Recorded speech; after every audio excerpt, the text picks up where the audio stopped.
Cette présentation vous est offerte par les amis du ministère Amazing Fact.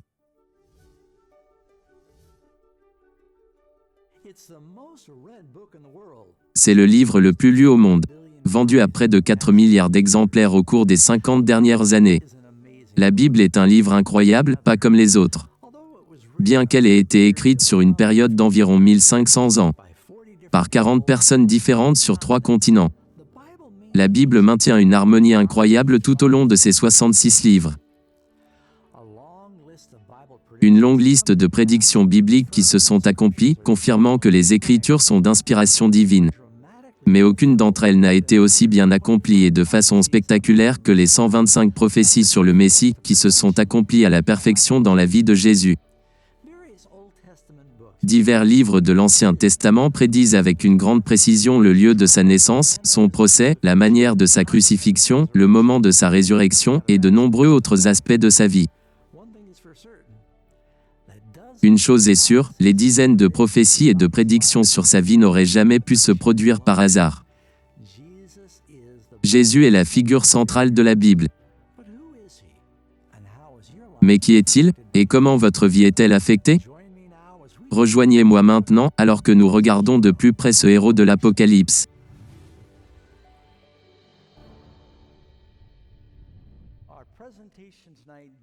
Notre présentation de ce soir portant sur le héros de l'Apocalypse fait partie de notre série de rencontres sur la prophétie. C'est vraiment une nouvelle série, nous l'appelons Rencontres de prophétie parce que nous espérons qu'à travers l'étude de la prophétie, les gens rencontreront le héros de l'Apocalypse. Et je pense que nous savons tous qui c'est. En fait, si vous lisez les premiers mots de l'Apocalypse, ce n'est pas une révélation sur la bête, ce n'est pas une révélation sur l'Antichrist. Les gens disent « Je veux lire sur l'Antichrist dans l'Apocalypse ». Savez-vous que le mot Antichrist n'apparaît pas dans le livre de l'Apocalypse ? C'est dans les lettres de Jean. Le livre de l'Apocalypse parle de Jésus. Il est la figure centrale. Mais pas seulement le livre de l'Apocalypse. La Bible entière parle de Jésus comme vous le découvrirez dans notre étude de ce soir. Le premier verset de l'Apocalypse chapitre 1 verset 1 dit « Révélation de Jésus-Christ que Dieu lui a donnée pour montrer à ses serviteurs les choses qui doivent arriver bientôt. » Ainsi, le livre de l'Apocalypse, et les choses que nous allons étudier dans l'Apocalypse, la Bible nous dit bien avant remontent au temps de Christ, qu'ils sont sur le point de s'accomplir. Donc la prophétie commence au moins à l'époque de Christ et se poursuivra jusqu'à ce que, bien sûr, nous soyons au paradis. Si vous lisez dans Apocalypse chapitre 21 et 22, il y a plus de 300 prophéties de l'Ancien Testament qui fournissent un certain nombre de caractéristiques d'identification précises concernant le Messie. Beaucoup de gens dans le monde pensent que Jésus n'était qu'un des nombreux grands chefs religieux. Vous ne pouvez pas vraiment croire cela et être chrétien. La Bible dit, il n'y a aucun autre nom donné parmi les hommes par lequel nous devons être sauvés. Jésus n'est pas seulement un autre grand enseignant religieux. Dieu est devenu un homme. Cela s'appelle l'incarnation, en Christ, pour nous sauver. Et nous devons savoir qui il est. La religion chrétienne concerne Jésus et vous devez savoir qui il est. La Bible entière nous en parle. Nous allons approfondir certains d'entre eux. La première prophétie est dans le livre de la Genèse. Genèse chapitre 3 verset 15. C'est après qu'Adam et Ève aient péché. Et Dieu a ensuite parlé à Adam et Ève. Le serpent était le moyen par lequel Lucifer a parlé. Dieu a dit, et je mettrai l'inimitié. C'est là que vous obtenez le mot ennemi. Cela signifie qu'il y a de l'animosité, il y a des frictions, il y a une résistance. Entre toi et la femme, entre le serpent et la femme. Cela revient dans l'Apocalypse, donc je veux que vous notiez que, entre ta semence et la semence du serpent. La semence, ou la progéniture de la femme. La semence de la femme dont il s'agit est le Messie. Il poursuit en disant, et lui, la semence de la femme, celle-ci t'écrasera la tête. Christ écrasera la tête du serpent, et tu lui blesseras le talon. Le progrès ou la marche de l'Église chrétienne est entravée, ralentie par le travail du diable. Il y a une bataille dans ce monde entre le bien et le mal. entre la femme et le serpent qui va tout au long. Vous lisez dans Apocalypse chapitre 12, nous n'avons pas à deviner qui est le serpent. Et il fut précipité, le grand dragon, le serpent ancien, appelé le diable et Satan, celui qui séduit toute la terre. Combien de monde trompe-t-il? Le monde entier. D'où vient Jésus? C'est une question très importante. Est-il juste un homme? Est-il né comme les autres hommes? Le Christ a fait de belles audacieuses affirmations. Il a dit dans Jean chapitre 6 verset 38, « Car je suis descendu du ciel. » Eh bien, tout le monde ne dit pas cela. Je veux dire, si vous rencontrez quelqu'un qui dit « Je viens du ciel » et vous connaissez la Bible. Nous avons parlé un peu hier soir des gens qui prétendent être le Christ. Et il y a des personnages importants qui ont affirmé être Jésus. Mais il y en a aussi qui sont enfermés ici et là. Et j'ai rencontré quelqu'un une fois qui prétendait être Jésus que je n'oublierai jamais. À l'époque où je vivais dans les montagnes. J'habitais à l'époque dans les grottes. J'étais ermite pendant environ 1 an et demi et j'étais tout seul. Et un randonneur est venu dans la grotte, et ce n'était pas si inhabituel, je voyais des gens de temps en temps. Il est resté et a visité un peu. Puis a dit qu'il était Jésus. Et au début, j'ai pensé, j'ai des amis espagnols du nom de Jésus, peut-être que c'est l'un d'eux. Il n'avait pas l'air espagnol. Et puis il a dit, non, je suis le Christ. Il a dit, je m'appelle Michael David Harper. Ils ont dit, c'est mon nom terrestre, mais je viens du ciel. Eh bien, je vais vous dire, c'est un peu effrayant quand vous êtes seul sur les collines et que vous rencontrez quelqu'un qui dit, je suis Jésus et je suis venu. Et je ne savais pas trop quoi dire. Parce que, vous savez, je venais de commencer à lire la Bible. J'ai pensé, eh bien, si c'est Jésus, j'ai beaucoup de questions. Et si c'est Jésus, je ne veux pas montrer un manque de foi et blesser ses sentiments. Je veux dire, toutes sortes de choses folles vous traversent la tête, vous savez? Et je ne voulais pas le rendre fou, qu'il soit Jésus ou pas Jésus. Je ne voulais pas. Et donc j'ai dit, eh bien, la Bible dit que lorsque vous viendrez que tout le monde va vous voir, ce sera comme un éclair. Il dit, c'est vrai. Il dit, tu sais, mais je viens spécialement pour préparer un peu tôt d'autres personnes. Et il avait comme une réponse à tout. Il connaissait la Bible, et il est resté avec moi pendant 2 ou 3 jours et a mangé toute ma nourriture. Donc je savais qu'il n'était pas Jésus et il n'a pas nettoyé. Et je l'ai revu environ 1 semaine plus tard et il avait trouvé un disciple. Un gars qui le suivait en disant, c'est Jésus. Et puis je l'ai vu quelques semaines plus tard, nous vivions dans la rue à l'époque quand je n'étais pas dans la grotte et qu'il lui manquait une dent. Parce qu'il s'était battu. Je me sentais tellement mieux parce que je sais que Jésus avait toutes ses dents. Mais vous savez que vous rencontrez toutes sortes de gens étranges là-bas. Alors, quand Jésus a dit « Je suis descendu du ciel », puis il a dit à Pilate dans Jean chapitre 18 verset 36 « Mon royaume n'est pas de ce monde. Je suis venu dans ce monde. » Eh bien, qu'est-ce qu'il est, un extraterrestre? D'où vient Jésus? Il fait des affirmations audacieuses. Et nous devons donc évaluer cela. Jésus a-t-il revendiqué la divinité? A-t-il prétendu être Dieu? En un mot, oui. Et voici quelques versets qui illustrent cela. Jean chapitre 8 verset 58. Jésus leur dit, « Je vous le dis en vérité, avant qu'Abraham fût, je suis. » Maintenant, vous pourriez penser, eh bien, cela ne signifie pas qu'il prétendait être Dieu. Les Juifs qui l'écoutaient ce jour-là croyaient qu'il prétendait être Dieu parce que Dieu a dit à Moïse, « Je suis celui qui suis. » C'était un titre pour Dieu, celui qui existe par lui-même. Ils ont pris des pierres pour le lapider pour blasphème, d'avoir prétendu être Dieu, et Jésus ne s'était pas rétracté.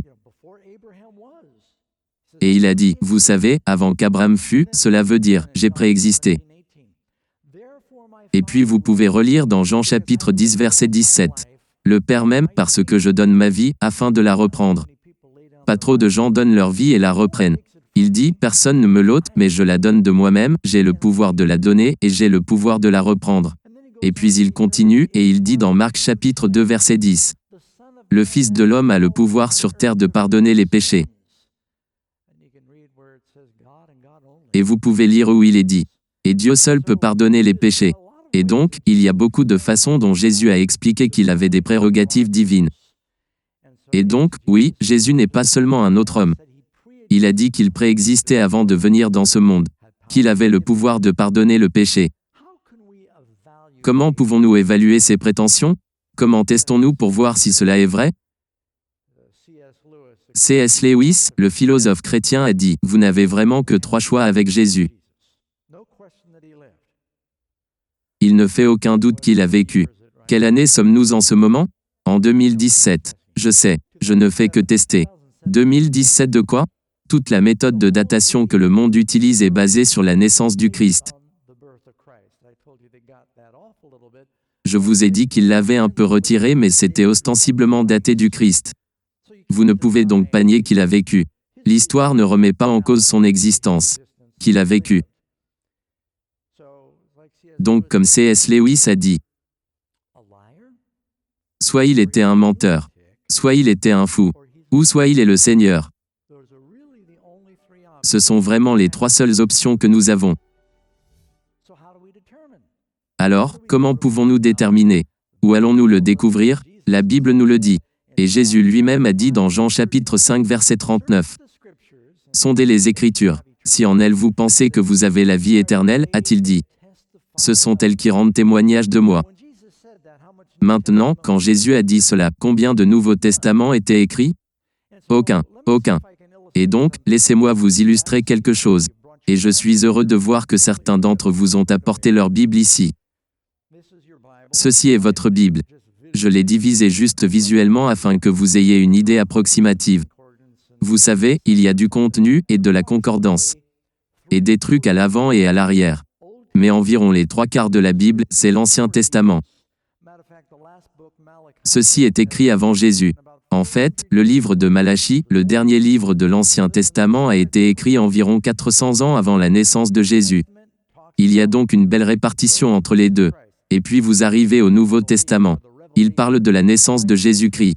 Les premiers mots de l'Apocalypse sont « Révélation de Jésus-Christ ». Premier mot du Nouveau Testament, la généalogie de Jésus-Christ. Il raconte donc la venue du Messie. L'Ancien Testament prédit quand le Sauveur viendrait, quand Dieu deviendrait un homme. Et beaucoup de l'Ancien Testament parlent de Christ. Il y a des centaines de prophéties. Nous allons donc maintenant examiner de nombreuses prophéties qui ont été écrites. Des centaines, dans certains cas, plus de 1000 ans avant la naissance de Christ. Puis nous verrons ce qui avait été prédit et ce qui s'est exactement produit. Et c'est une des raisons pour lesquelles je pense que ce ne sont pas seulement des pages blanches et de l'encre noire. Je crois que la Bible est une correspondance surnaturelle avec l'humanité. Et Dieu a miraculeusement fait quelque chose pour protéger ce livre. Nous allons donc regarder dans la Bible. Dans Luc chapitre 24 verset 27. Jésus, lorsqu'il parlait aux 2 disciples sur le chemin d'Emmaüs, il est dit, et, commençant par Moïse et par tous les prophètes, il leur expliqua dans toutes les Écritures ce qui le concernait. Jésus a donné une étude biblique à ses 2 disciples et il leur a montré à travers toutes les Écritures, avant le Nouveau Testament, des choses qui le concernent. Et vous allez voir que Jésus est tout au long. Je suis déjà allé dans des églises où ils fournissent une Bible et tout ce qu'ils ont, c'est un Nouveau Testament. Ils disent, eh bien, nous sommes une église du Nouveau Testament, nous ne le faisons pas, c'est l'Ancienne Alliance. Vous ne pouvez pas comprendre le Nouveau Testament sans l'Ancien Testament. C'est la lune sur laquelle la femme se tient, bien qu'elle soit revêtue du soleil du Nouveau Testament. C'est le fondement. L'Ancien Testament est si important pour comprendre le Nouveau. Et encore, Hébreux chapitre 10 verset 7. Il est dit, « Voici, je viens, dans le rouleau du livre il est question de moi pour faire, ô Dieu, ta volonté. » Donc, toute la Bible nous parle de Jésus. La prophétie prédit-elle l'arbre généalogique du Messie? Et la réponse est absolument oui. D'une part, Dieu a dit à Abraham quand il l'appela de la Mésopotamie. Il a dit, « Par ta descendance, le Messie viendrait. » Et vous lisez dans Genèse chapitre 12 verset 3. « En toi toutes les familles de la terre seront bénies. » Par ta descendance. Le Messie passerait par la ligne hébraïque. Maintenant vous vous rendez compte, il y a une différence entre un juif et un hébreu. Abraham a eu plus d'enfants que juste Isaac. Et Isaac a eu plus d'enfants que juste Jacob. Et Jacob a eu plus d'enfants que juste Judas. Le mot « juif » vient principalement des descendants de Judas. Mais nous l'utilisons souvent pour parler des Hébreux en général. Mais le Messie passerait par les descendants non seulement d'Abraham, mais d'Isaac. Vous lisez dans Genèse chapitre 26 verset 4. Il est dit, « Je donnerai à ta descendance toutes ces terres. Toutes les nations de la terre se diront bénies en ta descendance. » Parce que Jésus n'est pas seulement venu pour les Juifs, n'est-ce pas? Il est venu pour sauver tout le monde. Quiconque le désire est la promesse.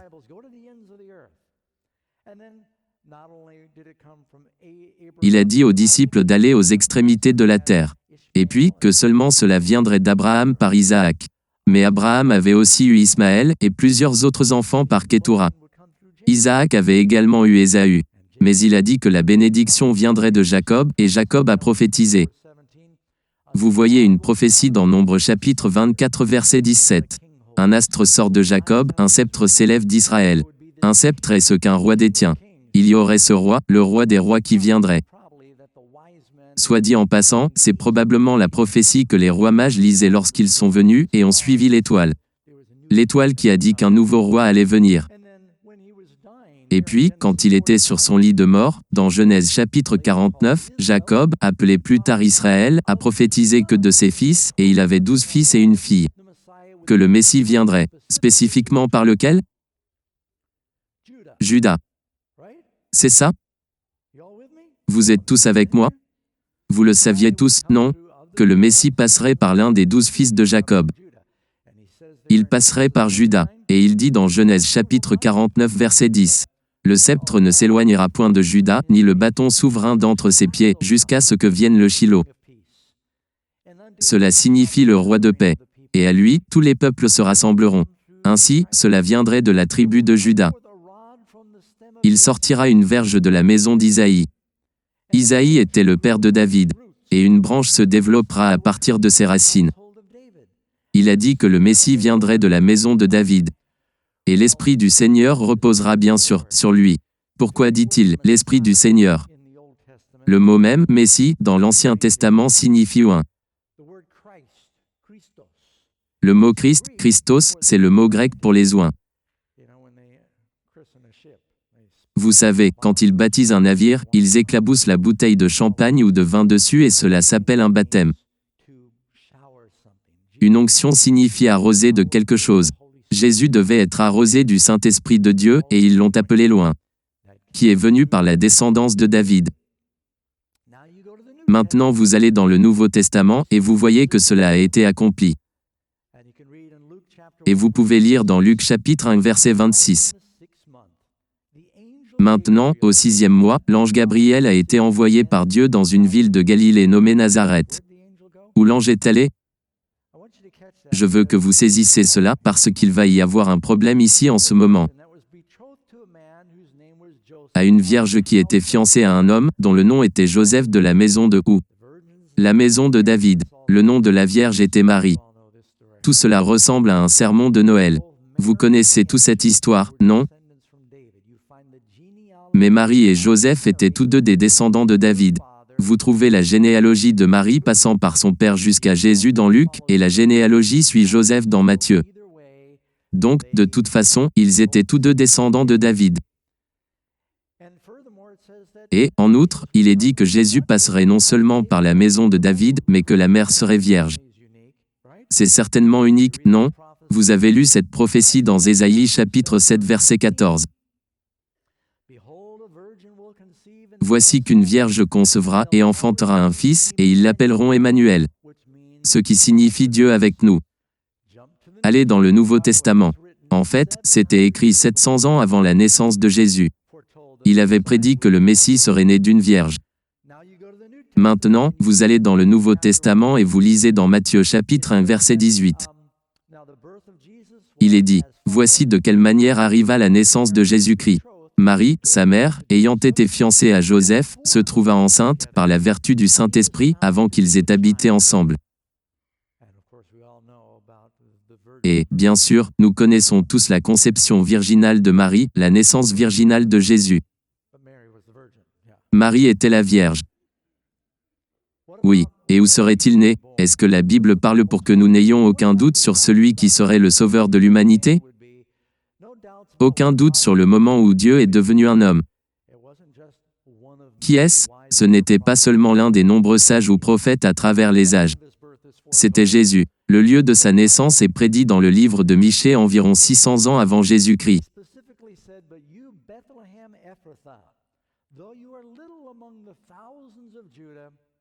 Il est spécifiquement dit, « Et toi, Bethléem Ephrata, petite entre les milliers de Juda, de toi sortira pour moi celui qui dominera sur Israël et dont les activités remontent au temps ancien, au jour de l'éternité. » C'est donc une autre prophétie ici. Qu'est-ce que cela nous apprend sur Jésus? Il vient de l'éternité. Vous voyez, Christ n'est pas apparu seulement quand il est né. Il est d'éternité en éternité. Vous savez, dans l'Apocalypse, il est appelé l'Éternel. Il est le « Je suis ». C'est lui qui est le premier et le dernier, l'alpha et l'oméga. Ainsi, Christ est d'éternité en éternité. Il est éternel, et il est dit qu'il serait né à Bethléem. C'est arrivé? Maintenant, nous avons un problème. Quand l'ange est venu vers Marie, vous m'avez entendu dire il y a une minute. Où était-elle? En Galilée. Et quelle ville? Nazareth. J'ai une carte ici à l'écran. Vous allez maintenant voir Nazareth à vol d'oiseau à environ plus de 100 km de distance. Elle est super avec l'enfant. Elle est loin de chez elle. Comment allons-nous faire naître le Messie alors qu'il est censé naître dans la ville de David, Bethléem? Eh bien, c'est l'une des seules fois dans l'histoire où nous devons remercier un politicien d'avoir fait une augmentation d'impôts.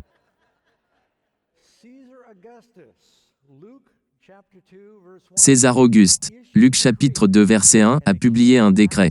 Et il arriva en ces jours-là qu'un décret de César Auguste sortit. Que tout le monde devait être imposé et que chacun devait s'inscrire à l'impôt dans sa propre ville.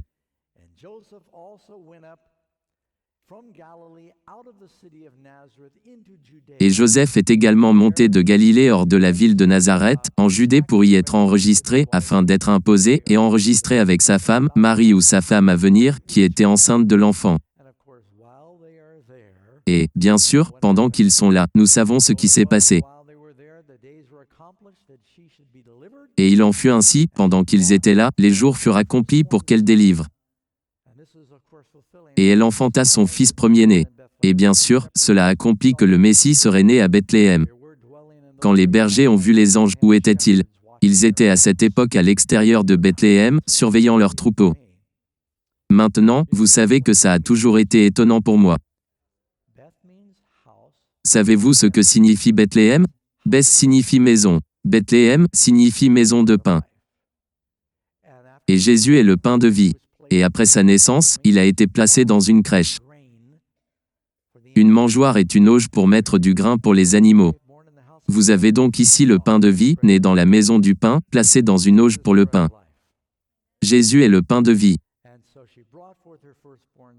Et ainsi elle fit sortir son fils premier-né, l'a enveloppé dans des langes, et l'a couché dans une crèche, parce qu'il n'y avait pas de place pour lui dans l'auberge.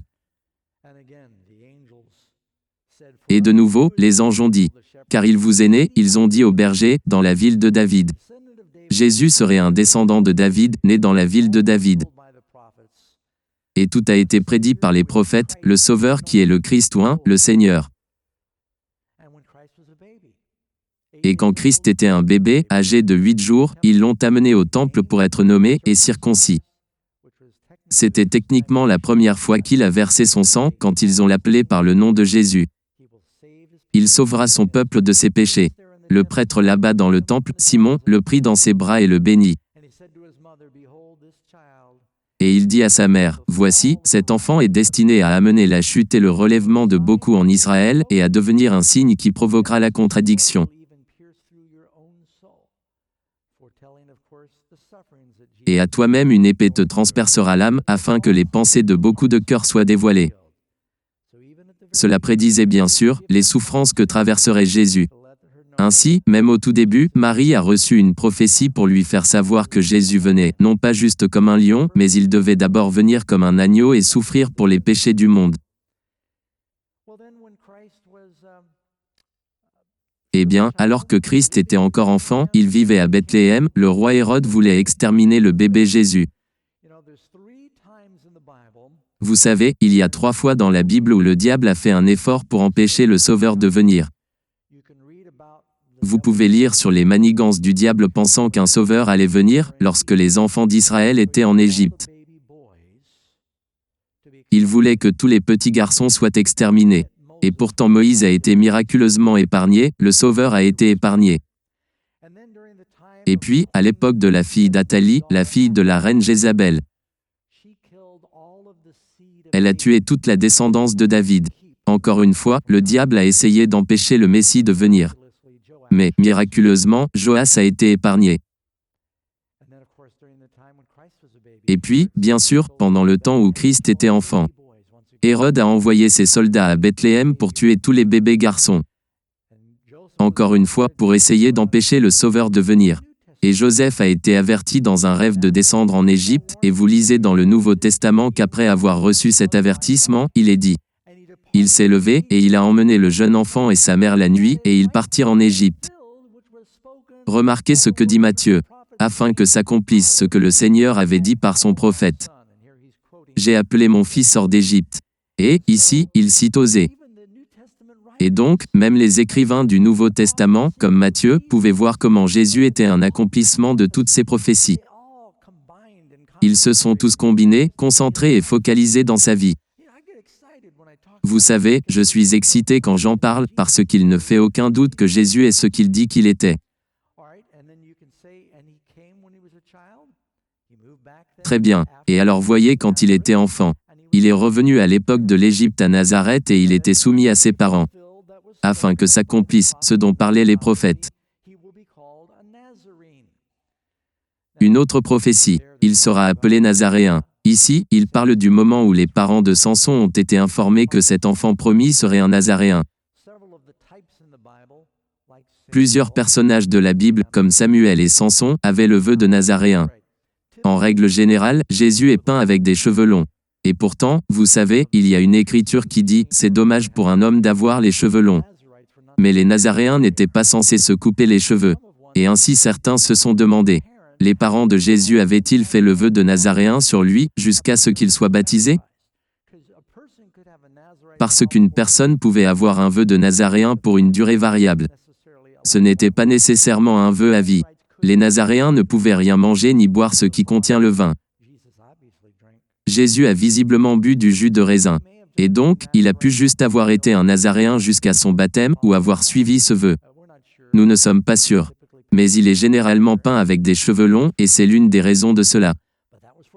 Mais cela avait été prédit. Et puis il est descendu avec ses parents et il est venu à Nazareth, et il était soumis à eux. Vous savez, il y a toutes ces théories qui disent la raison pour laquelle Jésus était si brillant, c'est parce que, depuis le moment où il est né, ses parents l'ont ensuite pris pour le faire étudier sous des sages gourous en Inde. Où il est allé en Égypte et il y a étudié. Et ils ont toutes ces théories sur l'endroit où Jésus a obtenu sa grande connaissance, parce qu'il est dit qu'il n'a pas été éduqué à Jérusalem. Cela nous montre qu'il a appris les Écritures juste là, de ses parents à la maison. Il n'est pas parti et n'a pas été secrètement enseigné par aucun, vous savez, par des experts de kung-fu quelque part pour revenir, avec cette grande illumination. Il était avec ses parents. Il a vécu une vie normale pendant les 30 premières années jusqu'à son baptême. Mais la raison principale pour laquelle nous organisons ces séminaires, c'est parce que nous voulons que les gens sachent que la Bible concerne Jésus. Quand Abraham est monté sur la montagne avec Isaac, et Dieu a dit « Es-tu d'accord pour me donner ton fils ?» Il a mis le bois sur le dos d'Isaac. La croix a été placée sur le dos de Jésus. Le père et le fils sont allés ensemble au sommet de la montagne. Isaac était un sacrifice volontaire. Jésus était un sacrifice volontaire. Abraham était disposé à donner son fils, et c'est un type de Dieu qui a donné son fils. Et quand vous lisez la Bible, vous lisez dans l'histoire de Joseph, et dans l'histoire de David, et l'histoire de Samuel, et Gédéon. Tout cela nous parle de Jésus. Vous voyez des ombres, tapissant l'image du Christ, tout au long de ce livre parce que Dieu veut que vous les connaissez, et le connaissez, et que vous ayez une relation personnelle avec son Fils.